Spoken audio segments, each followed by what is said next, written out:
امام کے پیچھے فرض نماز میں سورہ فاتحہ کیسے پڑھی جائے؟ اگر وہ سکتہ کرے تو آپ پڑھ لیں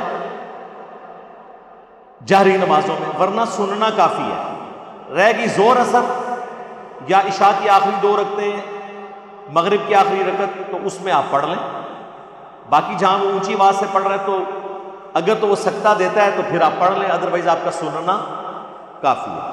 اور ایون اگر آپ فاتحہ کے بعد بھی شامل ہوئے ہیں تب بھی آپ کی رکعت شمار ہو جائے گی۔ اس میں میری ویڈیو ریکارڈ ہے فاتحہ خلف الامام کے نام سے، جس میں میں نے بتایا کہ اہل حدیث اور حنفی دونوں ایکسٹریمز کے اوپر ہیں۔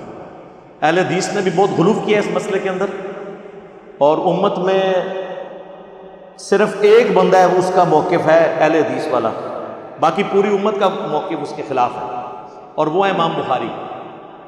امام بخاری سے پہلے کوئی بندہ ایسا نہیں ہے جس نے اتنا سخت موقف اڈاپٹ کیا ہو امام کے پیچھے فاتحہ کے مسئلے میں، لیکن انہوں نے بھی انصاف کیا ہے۔ انہوں نے جو جز القراء لکھی ہے اس کا سٹارٹ ہی انہوں نے اس سے کیا ہے کہ قرآن کہتا ہے وَإِذَا قُرِئَ الْقُرْآنُ فَاسْتَمِعُوا لَهُ وَأَنصِتُوا، کہ جب قرآن کی تلاوت کی جائے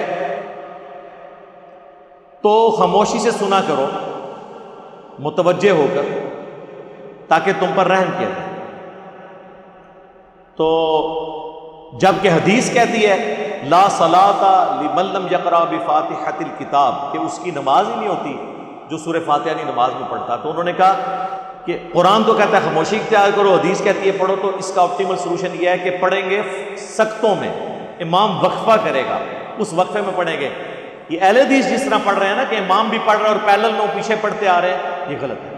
اور اس میں وہ سہارا لیتے ہیں مسلم کی حدیث سے اقرا بہا فی نفسک، کہ حضرت ابو ہریرہ نے کہا تھا کہ اپنے جی میں آہستہ آہستہ پڑھ لیا کرو، تو حضرت ابو ہریرہ کا قول امام بخاری نے نقل کیا ہے کہ امام بخاری کہتے ہیں کہ حضرت ابو ہریرہ فرمایا کرتے تھے کہ امام کے سکتوں کو سورہ فاتحہ پڑھنے کے لیے غنیمت سمجھو۔